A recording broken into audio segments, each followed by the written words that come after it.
Welcome to my channel, or welcome back. I'm Julie. Let's take a look at week 11. It's March. I'm still getting caught up in my mini notebook. I continued with the puzzle theme, but I've added a little twist to it. Let's start inking. Once again, I'm using my small Oasis notebook. I've got this cute little chocolate chip cookie clip. I hand make these. They're available in my online shop. I'll leave a link down below. There's also a link in my bio. I like the paper in this journal. It's not as heavy as my 120-gram Leuchtturm journal. This Oasis journal paper is 84 grams. It holds up well with pens and water-based markers. I picked it up at my local art shop, less than $15. It's available online and in most art stores here in the US. Even though I pencil in my design, I'll often modify my plans as I'm inking. Sometimes because I make a mistake, other times because I just feel like it. For me, my mini journal is more about being creative and having fun than outlet, less about fully finished illustrations. I have another journal for that. There are so many variations I can make with this puzzle theme. It can be as simple or as complex as I want it to be. I made a tutorial about how I make these puzzle pieces. Be sure to check out that video if you'd like to see more details about drawing them. I'll leave a link below. For this week, I've changed the puzzle pieces to a hex pattern. Instead of using a square as my basis, I used a hexagon, which is the bestagon. Time for a light erase. I like to use a Pentel polymer eraser. It doesn't have to be Pentel brand, just the white polymer erasers. I found that with Tombow pens, this eraser doesn't smudge the lines. Here's the color palette for this week. It's still early spring. I added in a green and some more warmth with 2 tones of yellow and an orange. The days are getting longer and the sun is warming everything up. I put in a bright pink for a nice pop.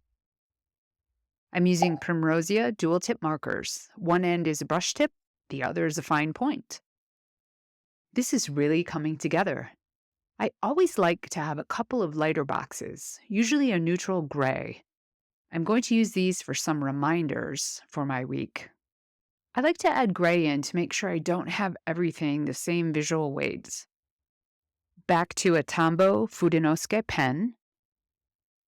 Once again this week, I'm adding my habit trackers as larger puzzle pieces, filled in with smaller circles that I can check off for each day I complete the habit. For my daily reading tracker, I made hexagons instead of circles. After filling in the color, it's fun to go back and add some doodles. I like how it livens things up a touch. It's easy to go overboard. Less is usually best when adding embellishments. It's hard to see it in the video, but adding a light shadow really makes the puzzle pieces pop. This is a Sketchmarker brush. It's dual tip, always useful. I want a nice large area for my weekly recap. I have quite a few notes that I want to put in, more notes than events this week. Got my handy little ruler to pencil in lines. This looks a bit like the state of Nevada. That wasn't intentional. Time for 2 more larger puzzle pieces and some lines inside for visual interest.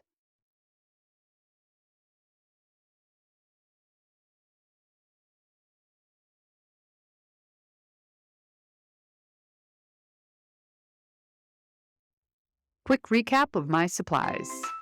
An Itoya Oasis small notebook, a Tombow Fudenosuke pen, Pentel eraser, mechanical pencil, Primrose dual tip markers, and a Sketchmarker brush marker for shadows. This video is not sponsored, but I listed all the supplies I used down below in case you want to pick up any for yourself. The chocolate chip cookie jumbo clip is available in my online shop. Those are handmade by me, so check out the link below. If you enjoyed this, please like and subscribe, leave a comment.